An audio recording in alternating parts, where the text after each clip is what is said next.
Now we are. All right, everybody, welcome to Dr. Demographics, finding the perfect place to put a practice podcast and webinar. And this has been a very exciting week. Full confession, Mike doesn't know this, we have a client in Washington, D.C. who is just about 2 blocks from the National Mall. Just a wonderful doctor. And she called and said, what am I going to do? They're marching down right in front of my office. Nobody can get here. Help me. Is this going to be the end of my practice? And I told her, yeah, absolutely. And I'd panic too. So whatever you do, burn down your building and then you'll fit right in. Anyway, that is really bad taste. I'm sorry. I am a little bit joking about it. Our topic today is going to be on crime and national disasters and practice locations. What is it going to mean? So this doctor and I got into a conversation about how much is all the stuff that's going on going to affect her practice. Also, I've had other calls from doctors this week who are just kind of saying, Scott, where do you go so that this will never happen to you? I mean, this is my livelihood. And even though there may be some insurance that you'll be able to get, frankly, this is loss of revenue. I'm desperate. So I want to talk to you about what I've seen about this, and I'll tell you a little personal story. I used to live in El Salvador, and it was during a revolution, and I saw lots of terrible acts of violence and mindless mayhem in what I saw there. You think the United States is bad right now? Well, you ought to go to Central America when everybody's trying to kill everybody else. Just saying, there are things that we've seen like this before. So I'm going to share with you some of my personal experiences and research on the idea of how crime is going to affect practices. So let me go ahead and share my screen. And I may even do this where I'm doing it in this slideshow mode. I know, I'm excited too. So, civil unrest, crime, and site selection. First is a question. If there is terrible... Your screen's not shared yet. I'm sorry? Oh, it has not shared? It's not shared yet. Well, that's just awful. And you were on a roll too. I hated interrupting you, but... Well, what can I say? Part of the problem is I've got so much talent that yeah, just bursting at the seams. And humility is my second or third best quality. There we go. All right, let me try that again. Okay, that looks we can always have our technical crew edit all that out. So, yeah. Or not. All right, I'll mute myself again now. I'm done. Okay, thank you, Mike. So civil unrest, crime, site selection. Here's the thing. There are 2 kinds of crime that are regularly reported. Now, a lot of people don't know this, but you can get crime statistic. That's good. The thing is that they don't know is there are limits on what you can actually find in market research to say, is there a lot of crime or a little? And also how it is reported. That might be rather interesting for you because it is not done on a granular basis.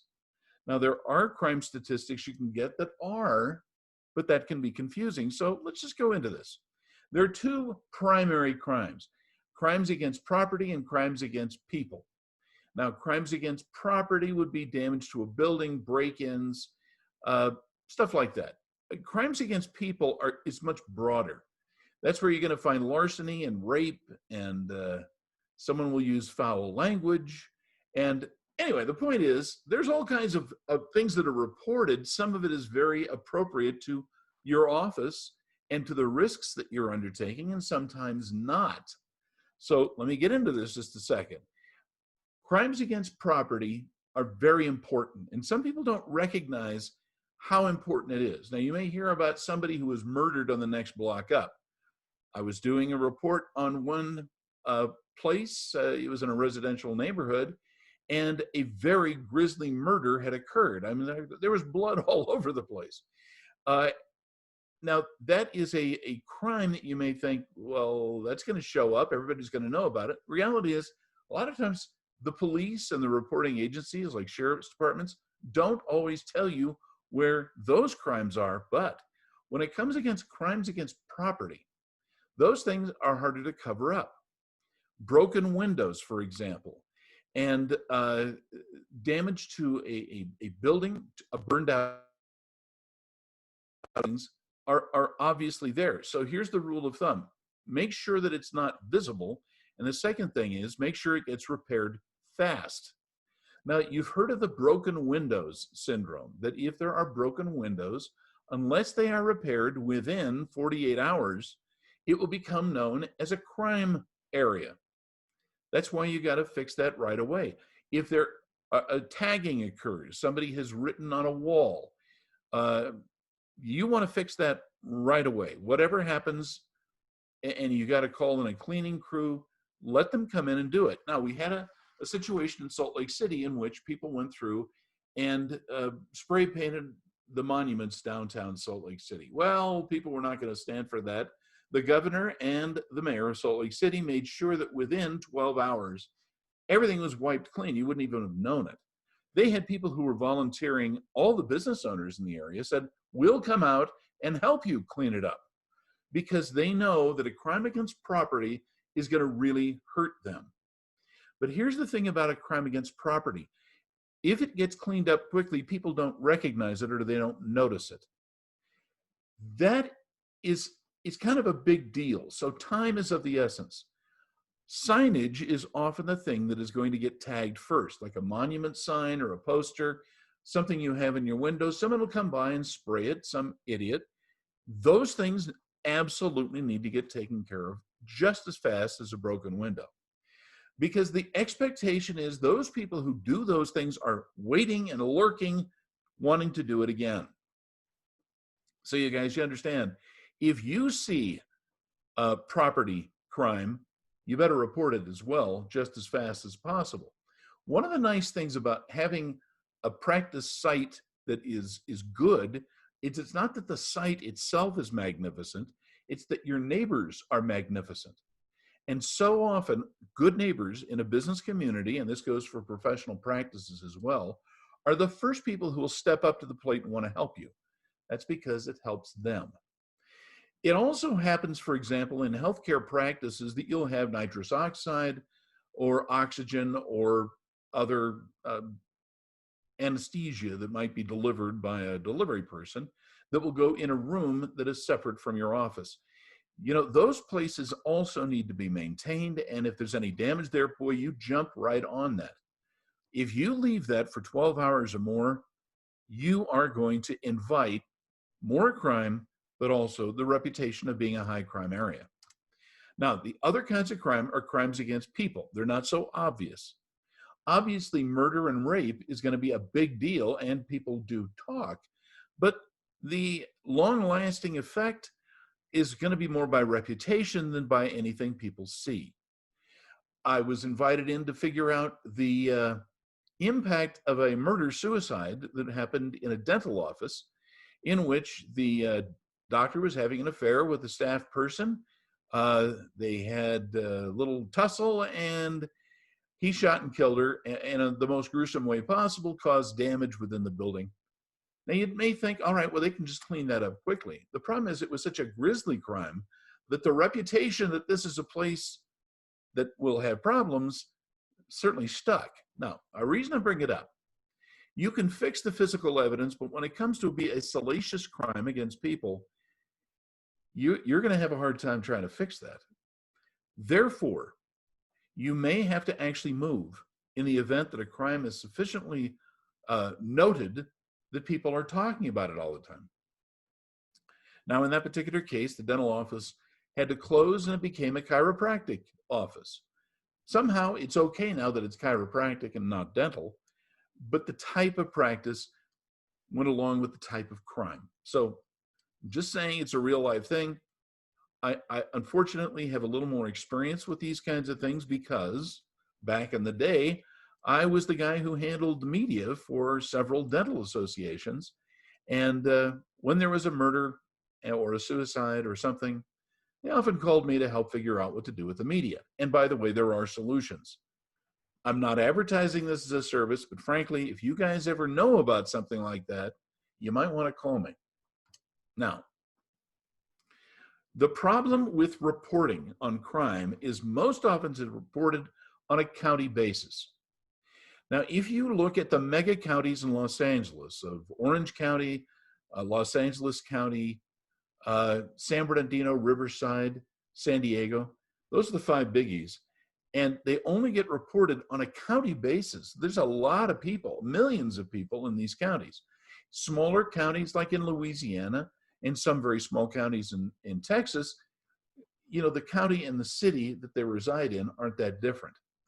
So I'm just saying there's a problem if you're trying to look at statistics that are out there with apples and oranges comparisons. I bring it up because somebody in the audience is going to say, well, Scott, how much can I find out about the crime within the area? Crimes that are reported by sheriff's departments are most often limited by county and often police departments by precinct. But there is such a thing as a crime blotter. A lot of people haven't heard that term unless you used to read old novels about crime stories. But a crime blotter is where the local police department, not a precinct, but a local police department, will say where a particular crime occurred, the nature of the crime, and the resolution of the crime. So that's terrific. Unfortunately, crime blotters have got a little problem, as I'll explain in just a second. One of those is a lot of times they're misreported, and sometimes crimes are a little bit overexposed because they're exciting or odd or cool. That is the reason why I say crime police blotters are deceptive. They're not all even. They're not statistically reliable. However, they occur. Now, some crimes are more reported than others, particularly those that you've heard this expression local newspapers use: if it bleeds, it leads. And therefore, if it's a bloody crime, everybody will know about it. Now, recently we had the crime that everybody's talking about, where this fellow was killed by a policeman because he put his knee on his throat. And that is a pretty awful thing. And given the racial drama of the whole thing, it's getting reported a lot. Ironically, not all crime that appears on blotters is equally salacious, nor will it get reported as much. It's just if it catches the imagination of reporters or somebody because of whatever the nature of the crime, you'll hear about it. That is a thing. Now, here's the other thing I want you to understand. And I'm sure someone's going to take this the wrong way. Please hear me through. Police don't really care about crimes, individual crimes. They will assume that if somebody calls a policeman, the crime will appear on the blotter, or that the person who is guilty will be hauled away. And you'd be surprised how often police do not want to do that. They don't really want to resolve every problem that exists within communities. Society can carry on without having a cop come and do a big police report. I'm being realistic with you there. It's not because they don't care about crime. I mean, after all, police went into this. Sheriff's department's the same way. That's their job. But don't expect that they're going to care the same about all crimes. So here's the thing I want to emphasize. They really don't care, but they cannot care, because there is often so much crime that occurs, particularly in some neighborhoods, that if you really paid attention to every crime that was committed in a location near a doctor's office, well, you'd probably hide under your bed and never come out. So the thing I'm saying is, look, yeah, they probably care about crimes, but they can't care about being superheroes. They don't have the time and the facility to fix every crime. And therefore, prevention is king. If you are a really smart doctor, you're going to recognize that crime is likely to occur no matter how nice the neighborhood is. And in fact, the nicer the neighborhood, the more crime there may be, because, well, what is it John Dillinger said? Why do you rob banks? He says, well, that's where the money is. And that is also true of all kinds of crime. The reason that people haunt healthcare practices is because there are drugs, there are money, there are people with money and drugs who are there. Now, a couple of truths that I want you to remember about this when you're considering, is this a good place to practice? If you become paranoid to the point of not being able to operate, or frozen, because of the potential cost and loss, you're going to have a problem. Sometimes the most desirable places to have a practice are those that there are older people who are vulnerable, who have to get drugs, who have to get care. For that reason, prevention is really where you have to put your emphasis. Yeah, worry about criminals, but frankly, you've got to worry more about prevention, making sure that there are cameras and light, which is kind of the opposite of crime. If there is sufficient illumination within the parking lot or the alleys or aisles that lead up to your office, you're in a better position. That's why lighting and video equipment that is visible is a very important part of prevention within healthcare. You probably all know this, but I'm also going to tell you something. It's expensive to do this, but it's a lot more expensive if you have to fix it. Now, security that is invisible is not a benefit. Some people believe that I don't want others to see that we have cameras and lights and even a security patrol, and I want to kind of hide all that. Look, I'm telling you, the opposite's true. Make sure that if you've got security, everybody knows you've got security. If you've got cameras and you've got lights, motion sensors, whatever, make sure everybody knows about it. So the opposite then of trying to keep this subtle is not really in your best interest. Make sure that everybody knows it and that everybody sees it. Now, there are some places that the where will have more crime than other wheres.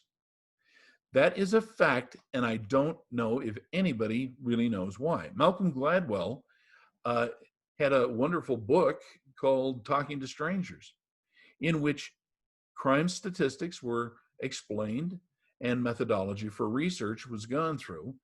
Even the police come out and say why crime seems to be bigger in some places than others. But I want you to understand, and this is according to every expert, and every consultant that I know on security will tell you the same thing. Nobody really knows why one 100-foot space will have much more crime than another.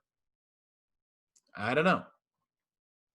But I will tell you, if you're evaluating a place to practice and you're trying to figure how good or how bad is it, there's a quick way that I always recommend you do it, and that is you show up on Monday morning well before your neighbors and look for the beer bottles or the used condoms or the, fill in the blank, indicators that acts that are not so savory have gone on there.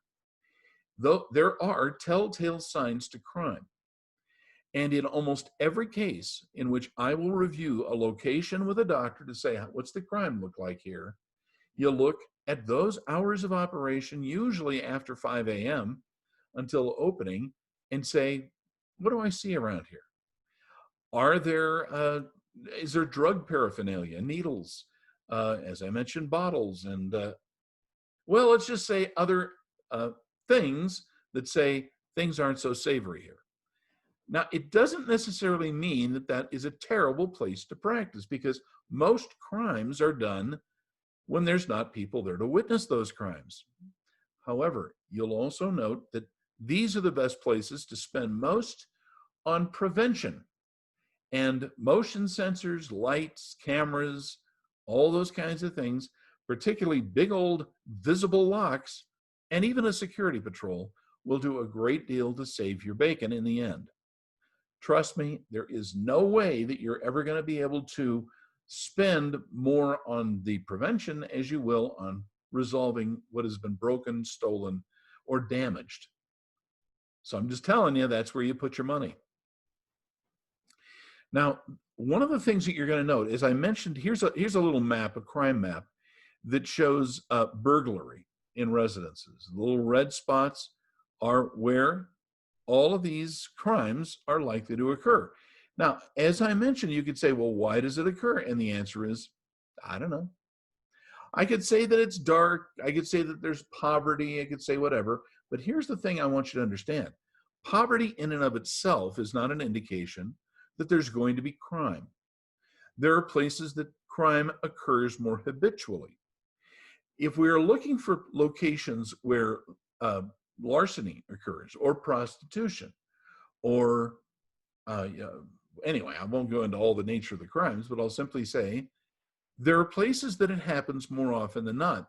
So what you want to do is get into the habit of knowing in what direction crimes are occurring relative to your office space.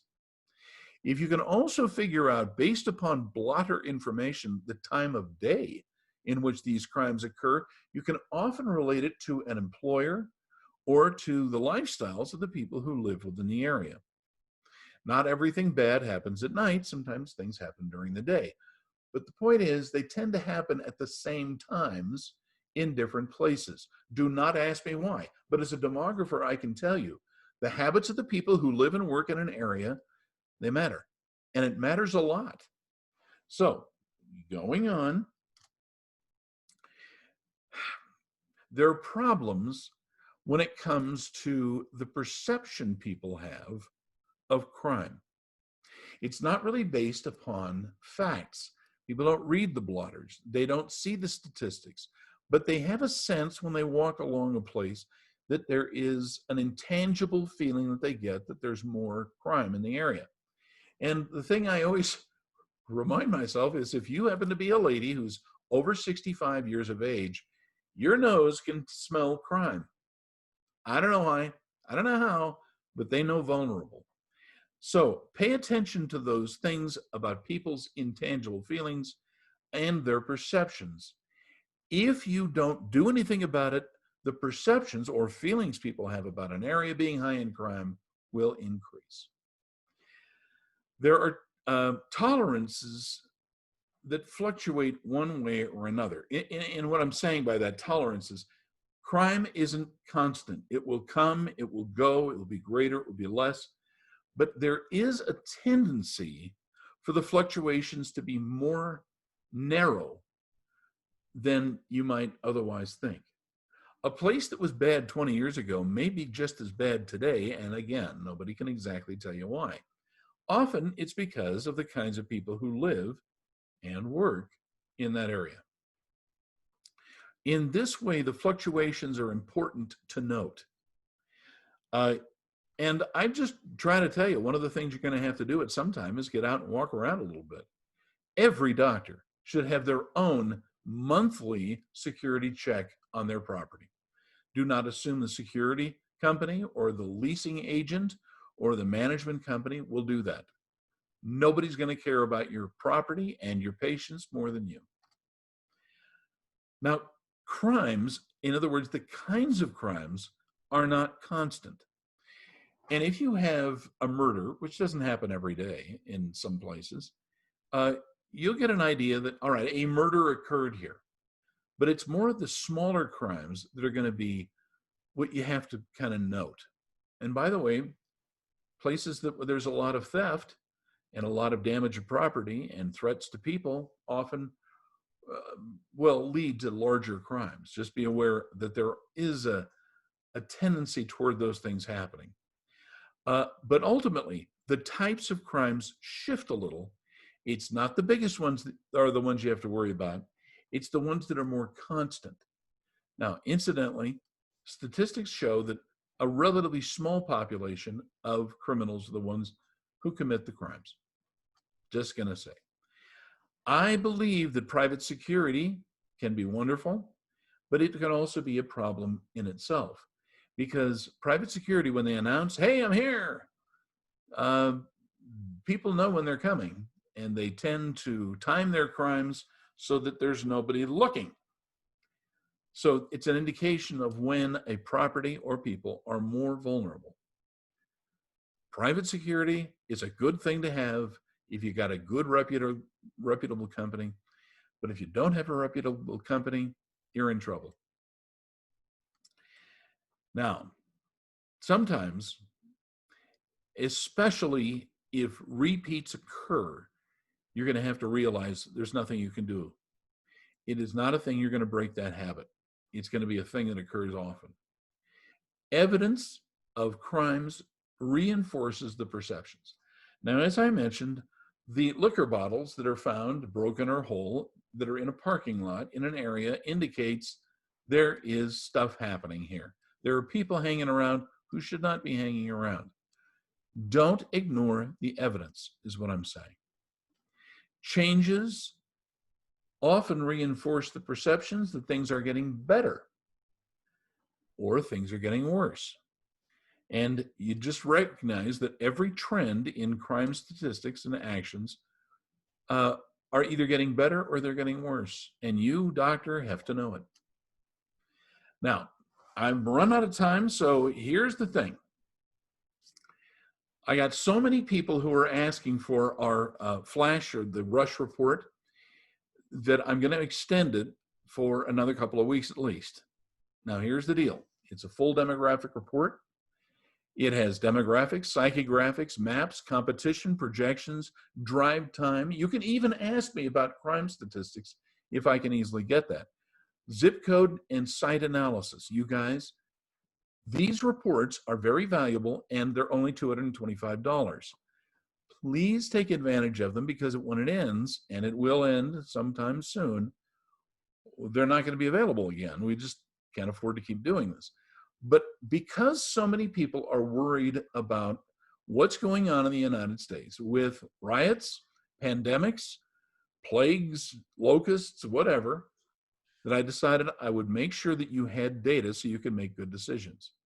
This is especially true students and residents. You guys, we don't offer any student or resident discounts other than what you see right now. So go to our landing page. And Mike, it still is on our landing page, right? It is. It's right. If they go to drdemographics.com, it's the first thing they see. All right. Now, Mike, do you have anything you would like to add to our discussion? I don't think so. We're out of time, so I won't opine on anything other than you're brilliant. Keep it up, Scott. We need you. Take care of yourself. Please take a walk today. Thank you, Mike. And I'll wear a mask. Will you, please? And carry a gun. I'm kidding. You know, gee, no sense of humor around here. All right, you guys, thanks so much. Visit us at drdemographics.com and refer your friends and neighbors and anybody who you might know that needs demographic data. We look forward to talking to you. Thank you again.